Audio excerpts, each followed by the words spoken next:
성부와 성자와 성령의 이름으로 말씀을 드립니다. 네.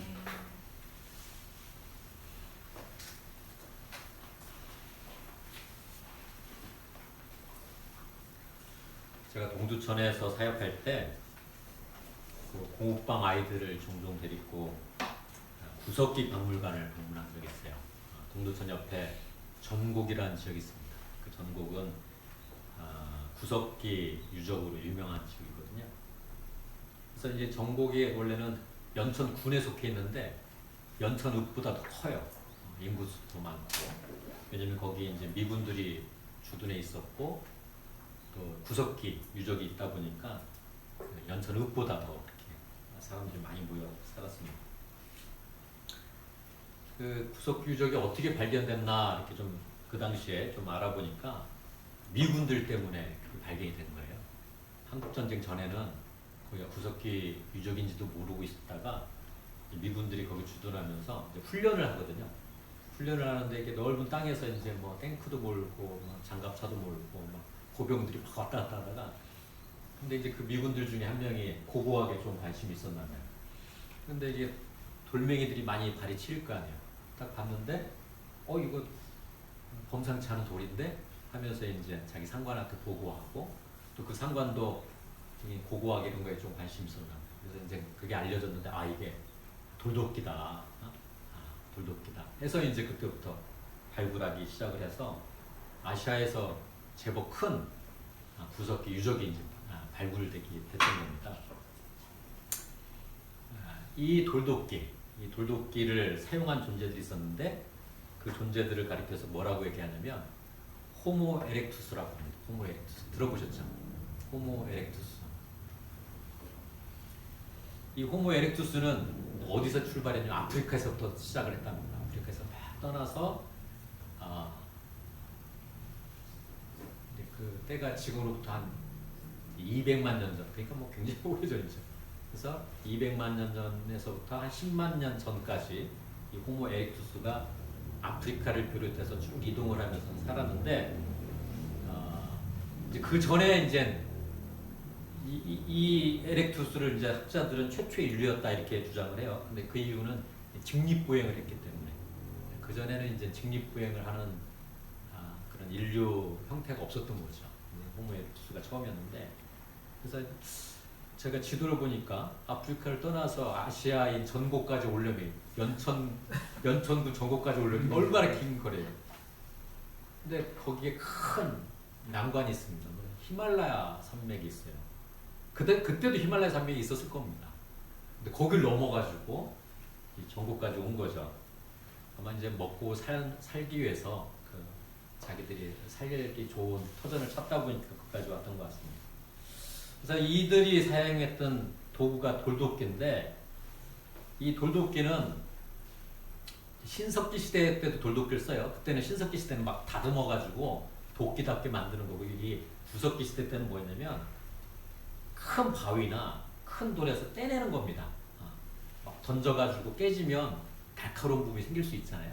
그걸 이제 돌도끼로 썼던 거죠. 그래서 이 돌도끼를 어떻게 이름하냐면 뗀도끼다, 뗀돌이다, 뗀석기다, 뗀석기. 그래서 뗀석기 이렇게 큰 돌이나 바위를 떼냈다 해서 뗀석기라고 부릅니다. 그래서 이 뗀석기를 사용한 호모 에렉투스. 그래서 저도 이제 여러분도 한번 박물관 가서 보세요. 이런 도끼로 뭘 했을까? 근데 어쨌든 유용했던 거죠. 그걸로 동물도 잡아서 가죽도 벗기고 또 뭐 이렇게 깰 건 또 그걸로 깨기도 하고 그렇게 해서 음식을 마련해서 먹고 살았던 겁니다. 그리고 이 호모 에렉투스는 언어를 사용했어요. 근데 지금처럼 우리가 이렇게 문자나 이렇게 좀 발달된 이 언어를 사용한 게 아니라 뭐 이런 이런 거 있잖아요. 그러니까 단순 음성 이런 거에서 자기들끼리 이제 소통하는 그런 에렉투스였습니다. 그리고 이들은 또 불을 사용했다고 그래요. 불을. 근데 이제 신석기 시대 때면 이제 불을 보관해서 불 가지고 연장도 만들고 막 이런 기술이 발달하지만 구석기 시대 때는 이렇게 보니까 막 벼락이 치니까 나무가 타버린단 말이에요. 탄 곳에 딱 갔더니 동물들이 타 있는데 그걸 이제 먹었던 거죠. 구수하니 맛있네. 그러면서 이제 불을 사용할 정도였던 거예요.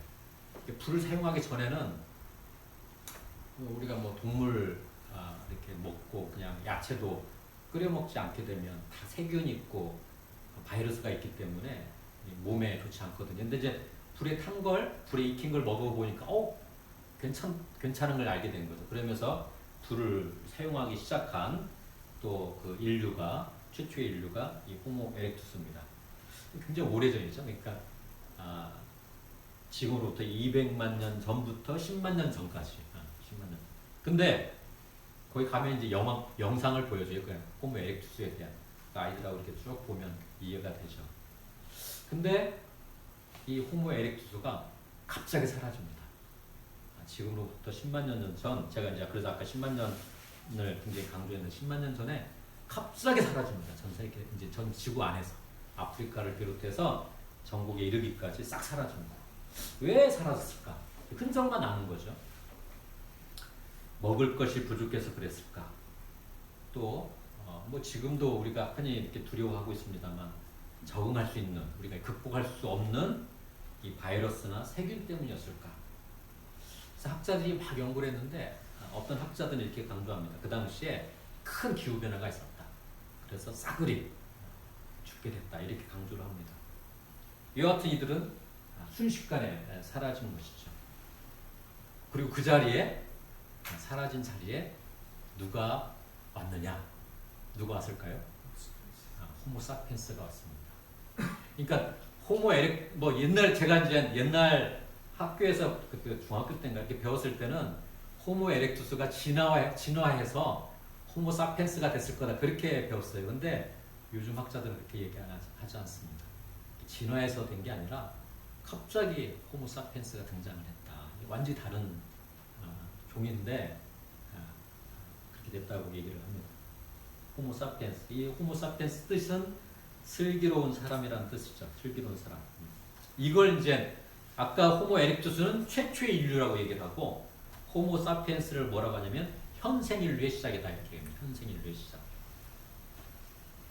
그래서 제가 몇 년 전에 호모 사피엔스에 대해서 좀 공부를 해야겠다. 우리 인간이니까 인간에도 공부를 해야겠다 해서 책을 잡은 게 있었는데 굉장히 두꺼운 책이에요. 호모 사피엔스라는 책이 있습니다. 이게 그 유대인이면서 유대인이죠. 유대인이면서 역사를 가르치는 사람인데 여러분 다 봤을 겁니다. 유발 노아 하라리 박사. 이것도 젊은 분이에요. 젊은 분. 이분이 쓴 사피엔스라는 책을 제가 몇 년 전에 읽었었어요. 읽었는데 다시 한번 이렇게 좀 떠올려 봤습니다. 근데 그 책에 다 읽고 나서 저한테 들어온 질문이 하나 있었어요. 뭐였냐면 호모 사피엔스, 이제 우리죠. 우리 인간들이 언제까지 존재할 수 있을까? 호모 에렉투스도 순식간에 사라졌거든요. 우리는 언제까지 존재할 수 있을까? 이런 질문을 저에게 이렇게 던져봤습니다. 그 책을 읽고 나서. 사실 요즘 진행되는 기후변화, 사실 우리는 내가 죽을 때까지 괜찮겠지 이렇게 생각할 수도 있고, 그거 별로 생각하지 않고 살아가는 사람들이 많고, 또 어떤 경우는 야 나만 살면 된다 뭐 이렇게들 다들 생각을 하죠. 그러나 이게 조금 더 심각해지고 현생 인류가 극복할 수 있는 대안을 찾지 못하면 아마 우리도 순식간에 사라질 수 있다 이런 생각도 하게 됩니다. 그 재미난 통계가 하나 있어요. 이 세상에 살아남아 있는 동물 통계인데 제가 몇 가지 이렇게 추려봤습니다. 예전에 제가 말씀드렸는지 모르겠습니다. 이 세상에 남아있는 기린이 한 몇 마리 정도 될까요? 기린. 만 단위로 기린.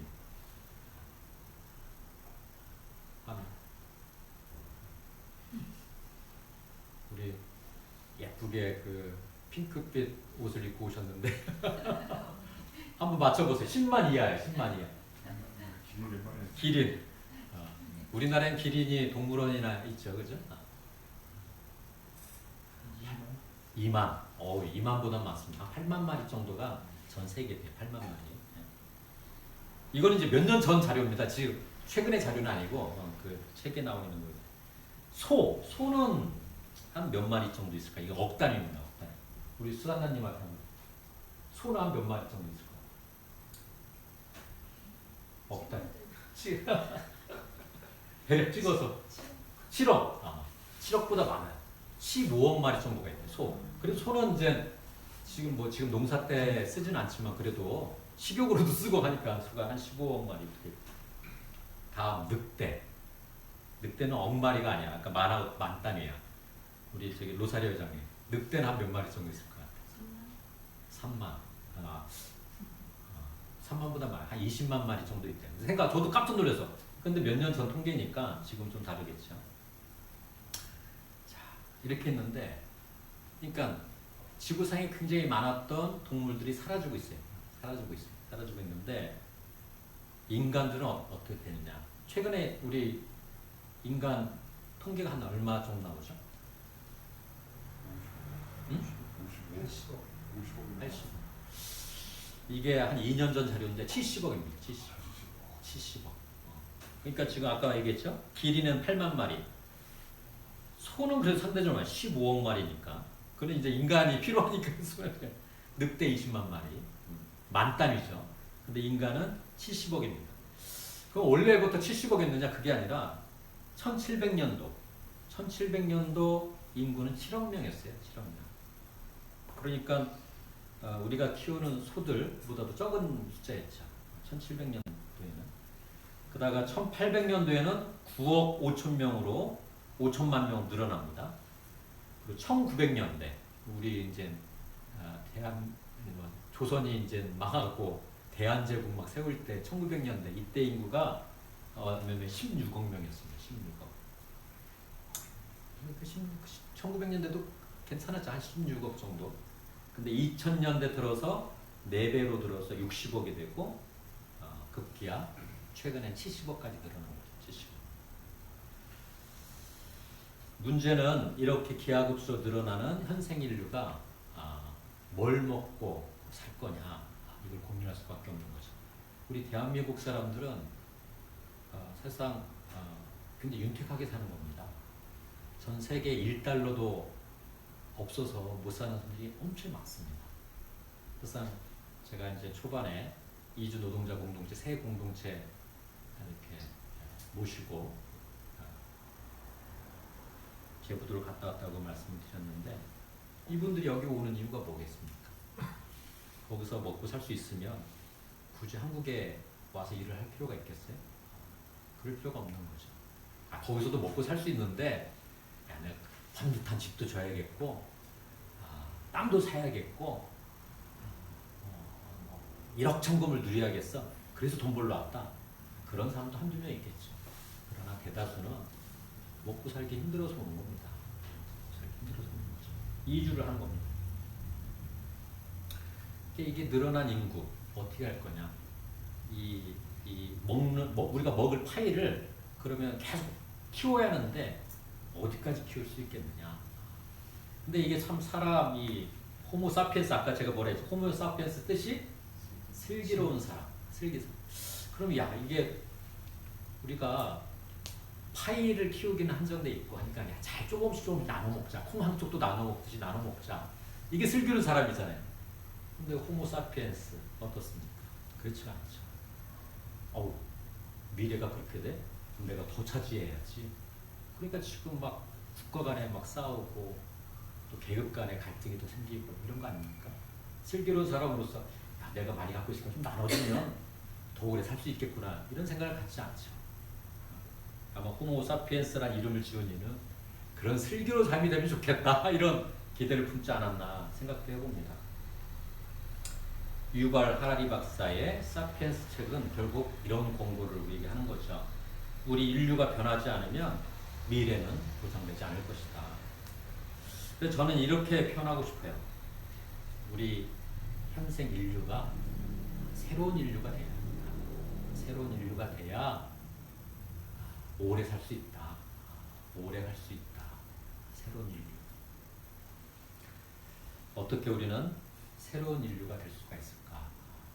그래야 미래가 보장이 되는 건데 오늘 복음 말씀은 굉장히 전복적인 사고를 담고 있습니다. 세상 사람들은 이해할 수 없는 굉장히 전복적인 사고죠. 제자들이 길을 가면서 서로 다툽니다.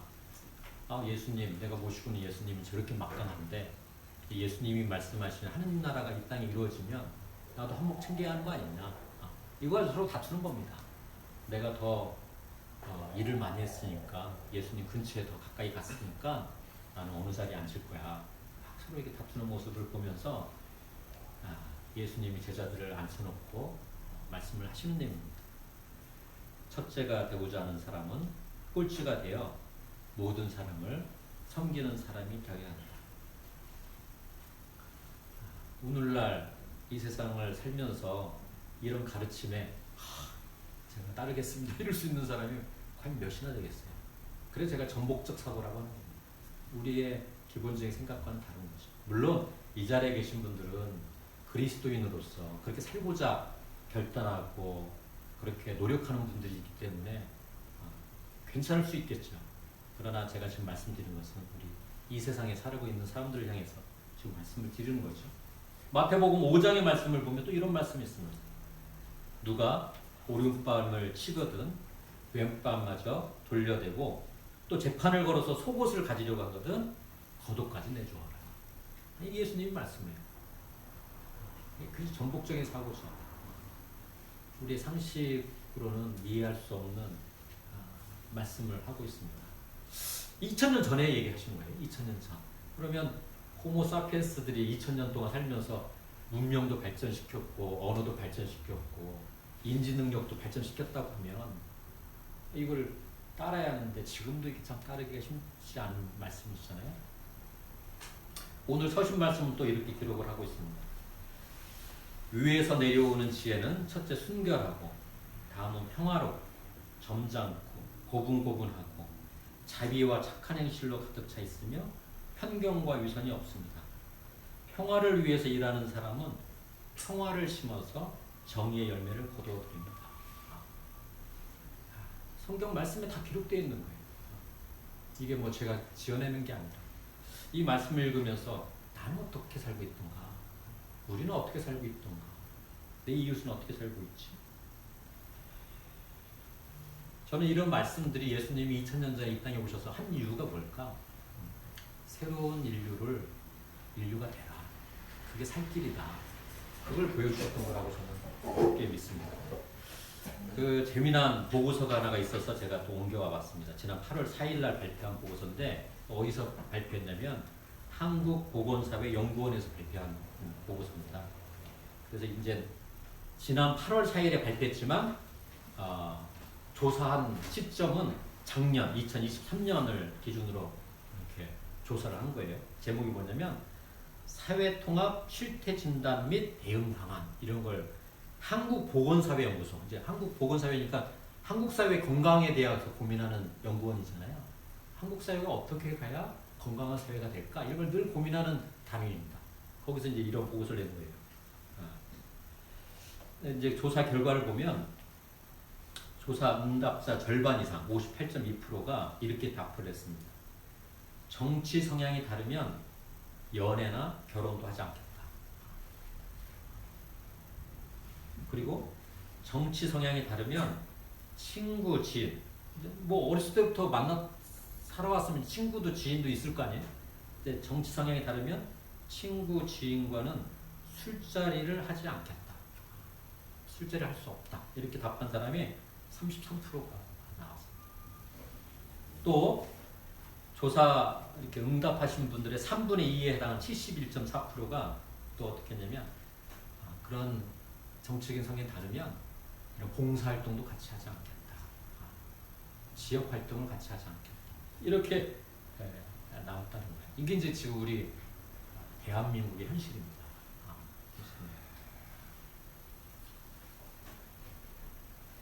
성경의 가르침, 특히 예수님의 가르침은 궁극적으로 새로운 인류가 되는 길을 우리에게 알려주시고 또 그 길로 초대하는 거라고 저는 믿습니다.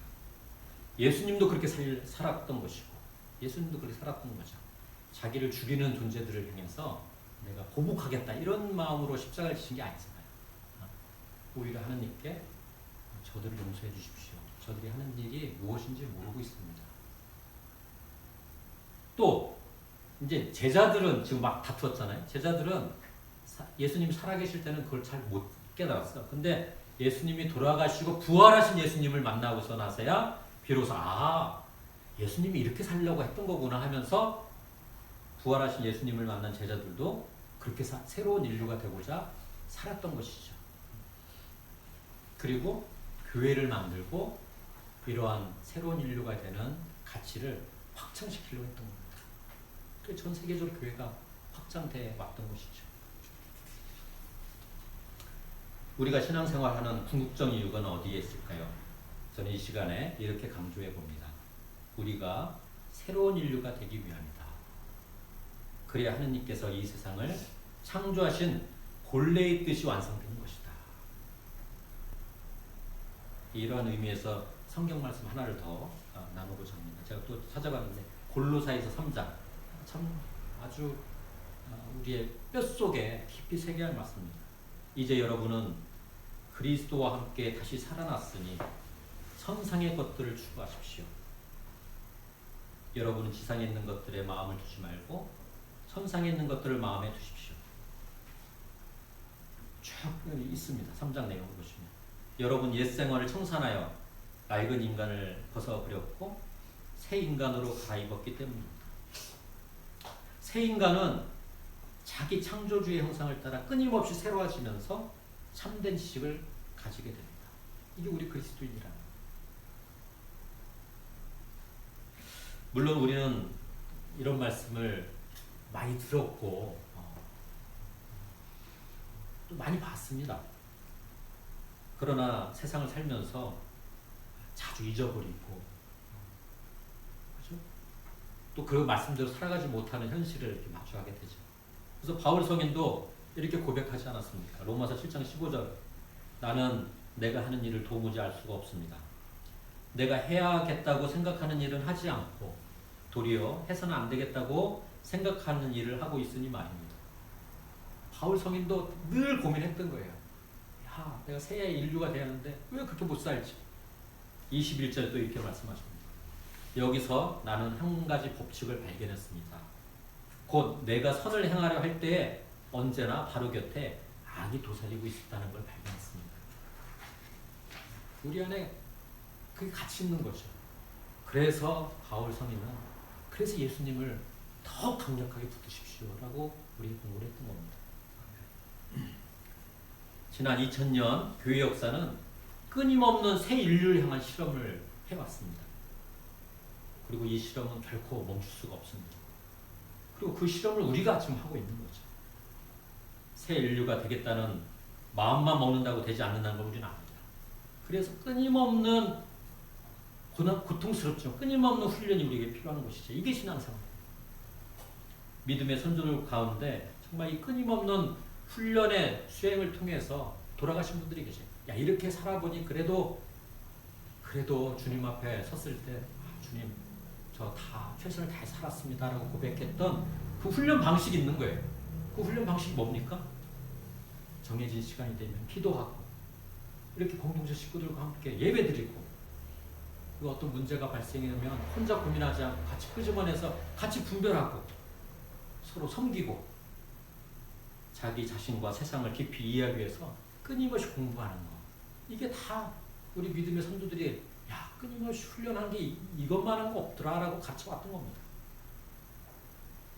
이 길에 우리는 얼마나 발을 담그고 있는가 이 시간 한번 되돌아보면 좋겠습니다. 저는 요즘에 그래 새로운 인류가 되기 위해서 나도 좀 이런 전통적인 방식과 함께 요즘에 새로 고민하는 부분이 있습니다. 3분간 서성거리죠. 3분간 서성거리죠. 저도 이렇게 이제 기도만 하는 생활을 하지 않죠. 저도 가정이 있고 어머니도 계시고 아이들도 있고 또 이렇게 사람도 만나게 되고 활동도 하게 되고 하니까 수많은 관계들이 있잖아요. 그러니까 저도 인간이 얼마나 다양한 감정들이 올랐다 내려왔다 올랐다 내려왔다 하겠어요. 새로운 인류가 되려면 뭐 해야지? 제가 계속 걷기와 침묵을 강조하는데 이 침묵이 잘 안 될 때가 있어요. 잘 안 될 때가. 그러면 3분간 서성거리는 거예요. 3분간 서성거렸더니 많이 풀려요. 그 에스키모인 있잖아요. 에스키모인 옛날에 읽은 책인데 그 사람들은 집에서 다투잖아요. 무작정 나가는데 나가서 다투니까 화가 났을 거 아니에요. 화가 사라질 때까지 무작정 걷는데 근데 뭐 현대인이 그렇게 살 수는 없고 3분간 서성거립니다. 3분간. 제가 3분 침묵하려 했더니 어떤 경우는 침묵도 안 되는 경우가 있어요. 제 안에 어떤 혼란스러움이 정리가 되지 않을 텐데 근데 서성거리니까 3분 정도 서성거리니까 약간 정리가 돼요. 그리고 나서 뭔가 표현을 하면 평화를 심어서 정의의 열매를 맺는다. 이 길이 무엇인지 좀 납득이 되는 것 같아요. 여러분도 그런 새로운 인류가 되는 여정 속에 내가 실천할 수 있는 나름의 방식, 길을 찾으시면 좋겠습니다. 새로운 인류를 향한 실험에 오늘도 주님은 우리를 초대하십니다. 그 초대에 응답하는 우리가 되기를 이 시간 간절히 기도합니다. 성부와 성자와 성령의 이름으로 말씀을 드렸습니다. 오늘의 말씀을 기억하며 잠시 침묵하겠습니다.